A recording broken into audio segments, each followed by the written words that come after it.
Back to news. Congress ప్రభుత్వం గత కొన్ని వారాలుగా తమ సమస్యలు తెలుసుకోవడానికి నిర్వహిస్తున్న ప్రజావాణి కార్యక్రమానికి విశేష స్పందన లభిస్తోంది. తమ సమస్యల్ని ఏకరువు పెట్టేందుకు ఉదయం నుంచి ప్రజాభవన్కు బయలుదేరారు. ప్రధానంగా భూ సమస్యలపై బాధితులు ఫిర్యాదు చేస్తున్నారు. ఎక్కువ సంఖ్యలో భూ కబ్జా చేశారని అడిగితే బెదిరిస్తున్నారు అని తమ గోడు వెళ్లబోసుకుంటున్నారు. గత ప్రభుత్వం తమకు న్యాయం చేయలేదని, కాంగ్రెస్ సర్కార్ అయినా తగిన న్యాయం చేయాలని విజ్ఞప్తి చేస్తున్నారు. సీఎం రేవంత్ రెడ్డి న్యాయం చేయకపోతే తాము తమ కుటుంబాలు మూకుమ్మడిగా ఆత్మహత్యలకు పాల్పడాల్సి వస్తుందని బాధిత ప్రజలు ఆవేదన వ్యక్తం చేస్తున్నారు.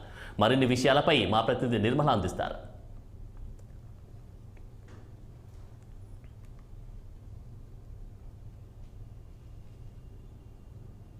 ఇప్పుడు గత కొన్ని వారాలుగా మన కాంగ్రెస్ ప్రభుత్వము ప్రజావాణి కార్యక్రమము పెట్టిన సందర్భంగా చాలా మంది కూడా బాధితులు ఇక్కడ తమ సమస్యలు చెప్పుకోవడానికి ఇక్కడ రావడం జరుగుతుంది. ప్రతి మంగళవారము ప్రతి శుక్రవారము ఇక్కడ ప్రజావాణి కార్యక్రమం నిర్వహించింది ప్రభుత్వము. ఈ ప్రభుత్వం నిర్వహించిన ఈ కార్యక్రమానికి చాలా మంది కూడా ఇప్పుడు భూ సమస్యలని కావచ్చు, రకరకాల సమస్యల మీద ఇక్కడికి రావడం జరుగుతుంది. వీళ్ళ సమస్యలు ఈ వారం ఇక్కడ ఉన్న ఈ ప్రజల సమస్యలు మనం అడిగి తెలుసుకుందాము. వీళ్ళని అడుగుదాము. చెప్పండి అమ్మా, మీరు ఏ ప్రాబ్లం మీద వచ్చారు? మేడం, మేము మెడికల్ అండ్ హెల్త్ డిపార్ట్మెంట్ వైద్య విధాన పరిషత్తులో పనిచేస్తున్నాము. నాది 1990 అపాయింట్మెంట్. 33 ఇయర్స్ కంప్లీట్ అయ్యి 34 ఇయర్స్ స్టార్ట్ అయింది. మాకు 34 ఇయర్స్ నుంచి ఒక్క ప్రమోషన్ కూడా రాలేదు.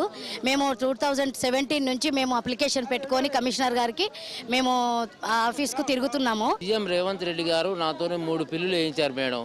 1500 ఎకరాల ప్రభుత్వ భూముల గురించి నాతో 3 పిల్లులు వేయించారు. మా అడ్వకేట్ తేరా రజనీకాంత్ రెడ్డి గారు, ఆయన ఇప్పుడు ఏజీ అయ్యారు. ఈ మన రేవంత్ రెడ్డి గారేమో ముఖ్యమంత్రి అయ్యారు. ఇక వీళ్ళిద్దరు దొరకట్లేదు మేడం. మా భూములు ఇప్పుడు లాక్కున్నారు. ఎవరు దుర్గం చిన్నయ్య అనుచరులు లాక్కున్నారు.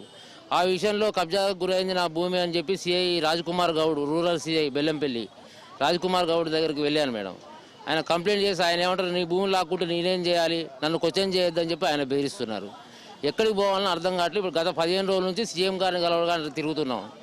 సీఎం గారి పర్సనల్ పిఏ ఆయన ఉదయ్ సింహ, ఆయనకు 100 సార్లు ఫోన్ చేసినా ఆయన ఇప్పుడు కల్పించడం కుదరదు, ఇప్పుడు సీఎం అయింది కాబట్టి కుదరదు అంటున్నారు.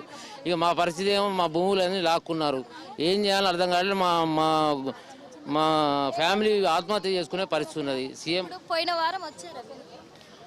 వారం వచ్చిన మేడం, కానీ అప్పుడు బట్టి విక్రమార్క గారు తీసుకుంటున్నారు, లోపల కలుస్తున్నారు. లేదు మేడం, ఇక్కడ మన ఈ రాష్ట్ర సచివాలయం వెళ్ళాను నిన్న. అక్కడ బట్టి గారికి ఇచ్చాను. ఆయన ఇట్లా చూశారు, పడేశారు. ఇక మా సమస్య ఏముంటుంది మేడం, రేవంత్ రెడ్డి గారు ప్రతిపక్షంలో ఉన్నప్పుడు చేశారు, నాది కంప్లైంట్ తీసుకున్నారు. అక్కడ రజనీకాంత్ రెడ్డి గారిని పెట్టారు, ఫ్రీగానే పెట్టారు, ఆయనే ఖర్చు పెట్టుకొని పెట్టారు. కానీ ఇప్పుడు మమ్మల్ని వదిలేస్తే మా పరిస్థితి ఘోరం అవుతుంది మేడం. మమ్మల్ని ఇబ్బంది చేస్తున్నారు.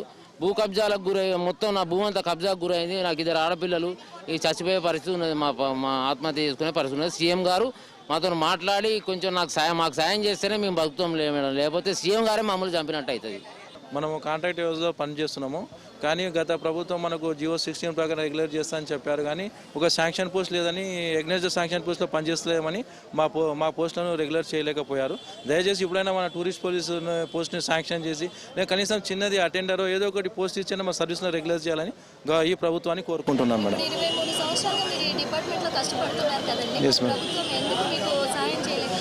మేమంటే రిప్రజెంటేషన్ ఇస్తూనే ఉన్నాం మేడం.